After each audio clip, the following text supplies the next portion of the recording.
I love the analogy of the clogged pipes that you were talking about in Bernie. I think you had talked about this in San Antonio. And because I have clogged pipes. But I don't want to talk about them because that's just dwelling in the... But I have clogged pipes. So... It's a good analogy. Did you hear us talking about it? There's a pond and water feature at the Abraham-Hicks Center. And it has fish in it. It's really beautiful. Some headwaters and some falls and a little stream. And it falls into a bigger pond at the bottom.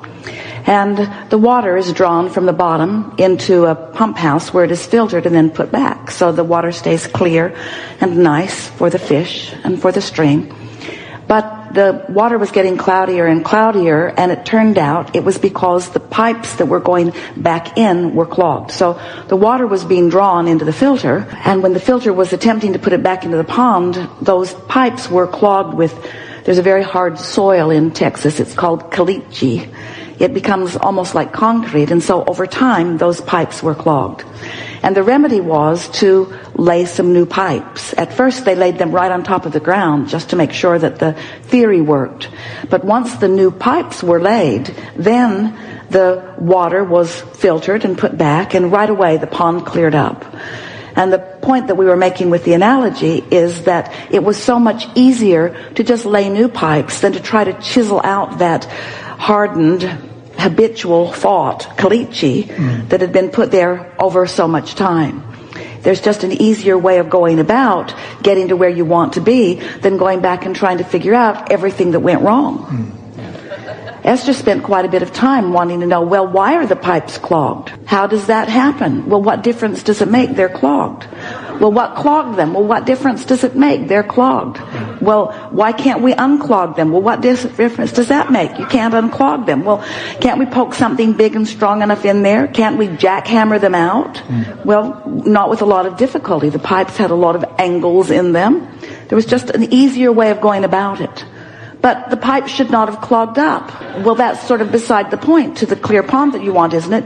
Well, maybe, but why are the pipes clogged? And how long have they been clogged? And why didn't someone notice that they were clogged? And why didn't someone keep them from being clogged? In other words, you can spend quite a bit of time on a subject that is really irrelevant to where you want to be. Because the point is, where you are is where you are.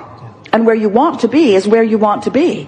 And the path of least resistance from where you are to where you want to be is much easier if you lay new pipes than if you try to unclog all of the old pipes that explain how you got to where you are. Well, how long have I been here? It's not really my fault that I am here. My mother.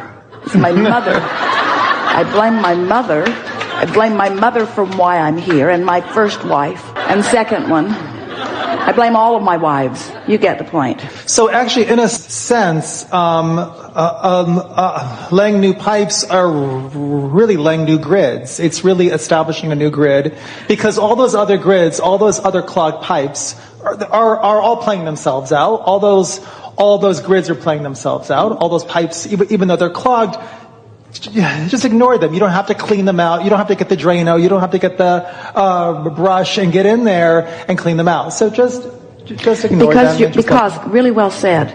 Because my point of attraction is what it is. It is what it is. Now, given where I am, how can I get to where I want to be with the greatest ease? And it is so much easier than most are allowing it to be. I hate when you say that because I know that it's easier than that, and that I don't hate when you say that, but it's annoying. But you just spoke back to us our brilliant analogy and got it so completely.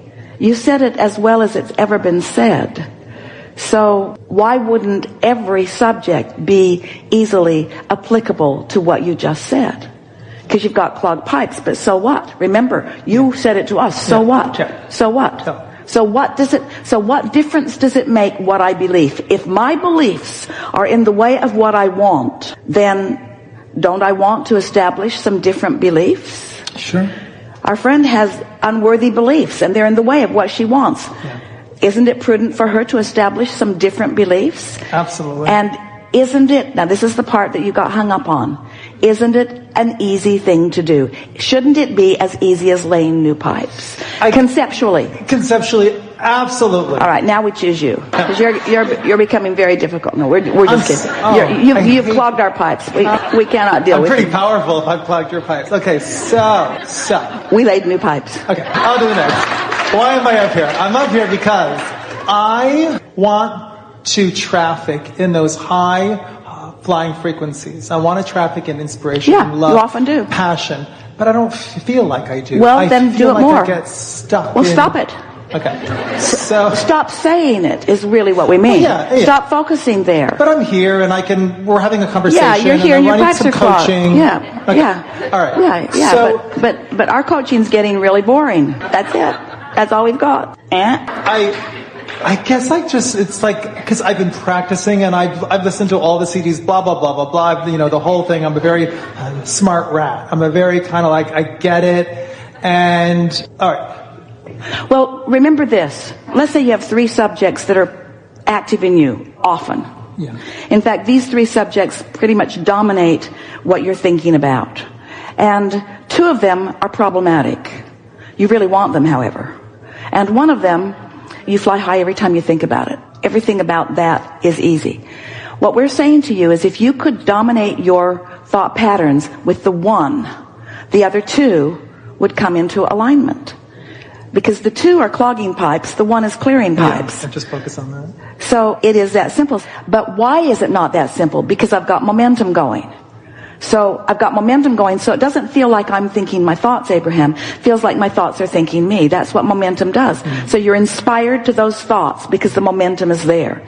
So the only chance you have is when you wake up going to the one that's easier, going to the one that feels good, until it becomes so dominant that it's the one that has the momentum going on it. So even if it's just like, I love summer, I love this time of year, I love the warmth, I love how it feels to wear, shorts and tank tops, and it just feels so good to have this sun be bathing over me. And just focus on that. And if that's the only thing. But the thing is, you're really hitting on something important. That's just not meaty enough. In other words, that's just sort of happily boring after a little while. And most of our physical friends, this is a really good So most people, you've heard us say this before if you've been listening to us for a while. We don't say it often, but we really mean it when we say it. Most of our physical friends would rather have negative momentum going than no momentum at all. And the drama. Because the momentum feels like stuff happening. The momentum brings inspiration. The momentum gets you going. The momentum gives you plenty of other people, because there's a lot of people that will jump on those discs. You get on that high-flying, isn't the weather beautiful disc, and Joan Rivers is going, people don't want to talk about that stuff, but you get on some political problem or something that's meatier because you want to feel productive. But until you've given high-flying momentum a chance, you don't know what productive is. In other words, when you really get flying in those high frequencies, you have a leverage of the energy that creates worlds coursing through you, and all kinds of really amazing things begin happening. So how do I get that? How do I get that passion? By picking something that interests you and focusing upon it frequently enough that momentum gets going, and by not sabotaging the momentum of it with contradictory thought. I think that's what happens is that I just get I get inspired to do things and to be on like a subject. So like now here, consider example. This is really, really, really, really good. You're going to like this, and it's worth the interruption. We promise you, because it's the answer to your question. How can I get the momentum going? And keep it going. And keep it going. So I want it, but what just happened to the momentum? I want it, but. So, we have a question for all of you. So, how is it that you are so able to stop the positive momentum with a but? What about stopping the negative momentum with a but? First time, I can't do it, but. I don't know how to do it, but. It isn't working out for me, but maybe there's a chance. I feel unworthy in love, but. I feel worthy in all of these other things. It's about understanding momentum and choosing the momentum that you want to let loose with. So, you've been knowing what you don't want, knowing what you do want. And you came into this life experience with a very positive momentum going. And then you've added to it by sifting through life and identifying what you want. So there's this really high frequency, good feeling momentum going. It's going. And if you're not doing that thing you do, that momentum will dominate your experience. But you are doing that thing you do. You are climbing on those lower discs, and you are letting that momentum carry you away. But you don't have to, and now you know you don't have to. And now, what's going to happen to you, now that you have this awareness of the discs that you are choosing, whether you know that you're choosing them or not, you're choosing these emotional grid discs. You're choosing them. Now that you know that you're choosing them, now that you know, and there's not one of you who does not now know that, every time from this point forward that you are on a disc and momentum's going, you're going to say, I chose that disc. You're going to know that you chose it. And you're also going to know that you could have chosen better if you had made a little bit of an effort, if you were a little more determined about it. And that it's easy to get momentum going. It's easy to choose the disc. Here. When you first wake up, before there's any momentum going on any disc, it's really easy to take your pick. So you wake up first thing and you say, let's see. Should I be discouraged today? Should I be frustrated today? Should I be hopeful today? Should I be really, really happy today? Yeah, I choose that. And I have another 15 seconds, 14 seconds, 13 seconds, 12, 11, 10, 9, 8. Just that much. Because you've got 17 seconds, 16, almost 17 seconds of leeway to choose. And if you do it every chance you get, every time you wake up, sleep a lot for the next while. Every time you wake up, if you deliberately choose that and then make a small effort to get some momentum going, it is easy. It's only not easy if the other momentum's going. We admit that. We acknowledge that. We agree with you. It's not easy once momentum going. We do not suggest that you stand at the bottom of the hill and stop the momentum of your car. We do not suggest that at all. Get out of the way. Get out of the way as best you can. Get out of the way. And then all those other grids will just, it doesn't really matter. They just play themselves out. They just do whatever they do. And the other day, Esther was flying high. She woke up feeling good. She's loving feeling good. She's relieved at how good she is feeling, basking in feeling good, and made it almost to lunchtime feeling really good.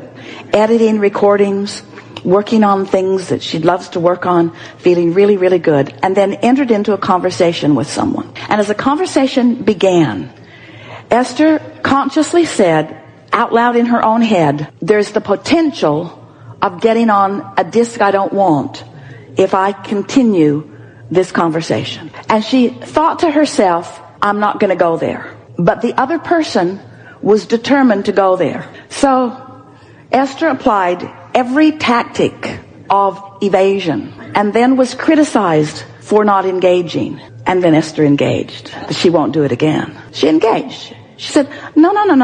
I'm just feeling really good and I just want to stay there. And before long, there it was going. The momentum got going. It did not turn out well. It did not feel good. And it took until the next morning to recover from it. That's just how momentum is. A very well-meaning person with lots of facts. So now, when we say it won't happen again, you see, Esther saw that coming. She consciously knew. She knew what disc she'd chosen. She was proud of where she was. She was determined to stay there. But she caved at some realistic conversation. Because Esther wants to be there for others. She wants to be there. She doesn't want to seem like she wants to be. But it won't happen again. Because she saw it coming in advance. Knew what was happening, knew what she could do about it. She just didn't have enough momentum to do it about it because the other momentum, because there have been other conversations and there was momentum there too. So it was a sort of learning curve. But after, when you know that something you don't want is coming, you see it coming, you know it's coming, and you don't do what you know to do to keep it from coming, and it comes and you live it out, don't you think you learned something? And don't you think you launched some rockets of desire about next time I'm going to be clearer sooner? You see? You don't have to be sucked into those lower discs by your own habits of thought, by your own memories. Sometimes a song will trigger you and put you there. Sometimes smelling something will trigger and put you there. But it doesn't have to happen that many times before you say, wait a minute, I know better than this. I have more control over my vibration than this.